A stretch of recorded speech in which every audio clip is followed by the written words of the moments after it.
Assalamualaikum warahmatullahi wabarakatuh. Selamat sore. Perkenalkan, nama saya Ruslita Suraribini dengan NIM 230603011116, jurusan Ilmu Keolahragaan, peminatan Fitness and Health angkatan 23. Di sini saya akan menjelaskan mengenai pengantar ilmu komunikasi olahraga. Jadi di sini menurut saya komunikasi sudah sangat jelas bagi kami, yaitu tanpa komunikasi kita tidak bisa berkomunikasi antara sesama kelompok atau organisasi. Jadi menurut Osmo Antero Willow pada tahun 2009, ia menjelaskan bahwa seseorang tidak dapat tidak berkomunikasi. Jadi mungkin menurut seorang profesional ini bahwa setiap orang pasti bisa dapat berkomunikasi dengan baik dan benar. Jadi Willow ini seorang profesor dari Finlandia.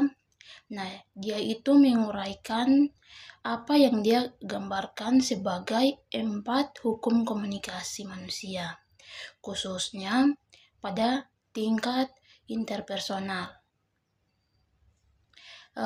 Baik, yang selanjutnya saya akan jelaskan ada beberapa jenis-jenis ilmu komunikasi. Yang pertama, bagaimana kita bisa menggunakan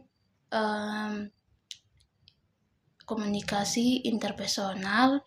Jadi interpersonal ini serupa antara komunikasi antara dua makhluk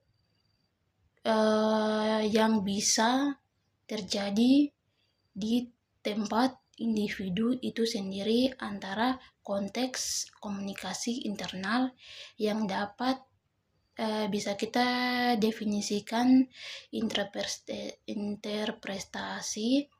Nah, juga komunikasi atau pesan-pesan tertentu yang dapat diciptakan di dalam diri kita sendiri. Dan juga yang kedua itu komunikasi interpersonal. Jadi interpersonal ini komunikasi antara individu yang dibawa langsung setiap satu sama yang lain melalui cara kita berbicara antara verbal dan non-verbal. Baik, yang ketiga ada komunikasi organisasi. Komunikasi organisasi bagaimana kita berkomunikasi antara sekelompok organisasi atau sekelompok program yang di dalam program itu suatu organisasi. Yang selanjutnya ada komunikasi massa. Jadi komunikasi massa ini bisa kita definisikan sebagai transmisi berbagai jenis pesan atau komunikasi audiens yang tersebar menggunakan sarana yang dikembangkan untuk tujuan komunikasi tersebut. Selanjutnya di sini saya akan menjelaskan menurut filsafat olahraga berdasarkan ontologi, epistemologi, dan juga aksiologi. Jadi yang pertama ada ontologi. Nah, ontologi ini seperti hakikat berkomunikasi olahraga. Jadi yang pertama ada subjek kajian.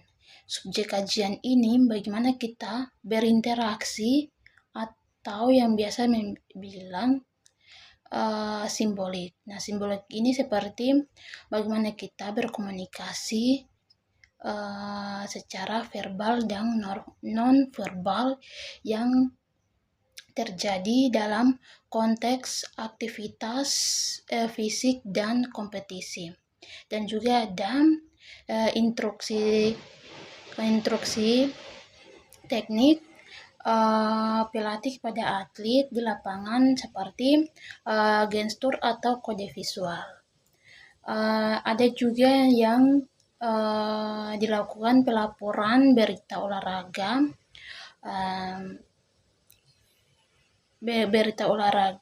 oleh media sosial.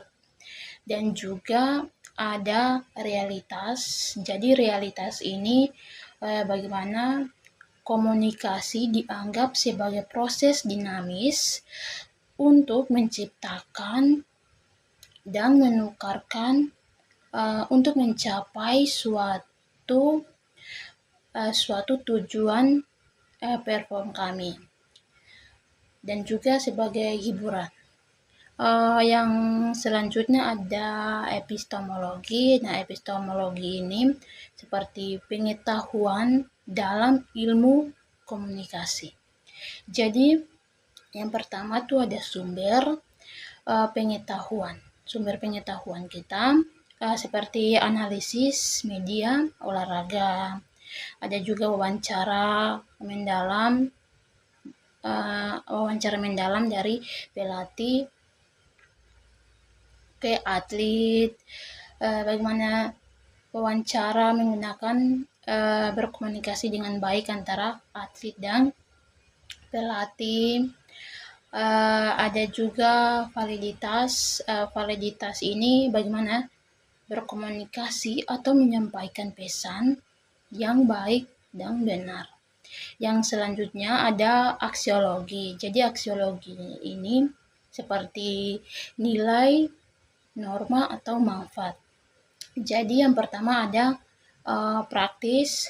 Praktis ini bisa digunakan untuk meningkatkan performa atlet melalui industri olahraga yang jelas. Yang selanjutnya ada nilai etika. Jadi bagaimana meningkatkan pada nilai sportivitas seperti kejujuran dan bagaimana kita mengembangkan suatu karakter untuk dapat bisa berkomunikasi dengan baik, berfungsi. Jadi bagaimana kita bisa berkomunikasi dengan baik, itu juga mencakup nilai. Dan juga komunikasi olahraga ini juga berfungsi untuk menyebarkan pesan positif agar bisa menghindari hal diskriminasi serta mempromosikan perdamaian melalui kompetisi yang sehat. Jadi bagaimana dalam ilmu komunikasi ini kita bisa dapat melakukan menyampaikan bagaimana cara kita berkomunikasi dan menyampaikan nilai-nilai positif dalam industri olahraga. Jadi mungkin cuma itu saja yang bisa saya jelaskan pengantar ilmu komunikasi olahraga. Mohon maaf apabila dalam penyampaian saya kurang pemahaman atau kurang menjelaskan dengan baik. Dan demikian dari saya. Jadi komunikasi ini sangat penting bagi kami dan juga siapapun itu. Tanpa komunikasi kita tidak bisa berbicara dengan siapapun itu. Jadi komunikasi ini ada, kita bisa berkomunikasi antar sesama keluarga, organisasi, dan juga apapun itu. Jika kita bisa berkomunikasi dengan baik, hal-hal yang positif, kita bisa berkomunikasi, bisa bertukar pesan, dan apapun itu bisa mendapatkan umpan balik dari penerima dan juga sumber. Terima kasih, mungkin cuma itu saja yang bisa saya jelaskan. Mohon maaf apabila dalam penyampaian saya kurang, mungkin cuma itu. Terima kasih, selamat sore.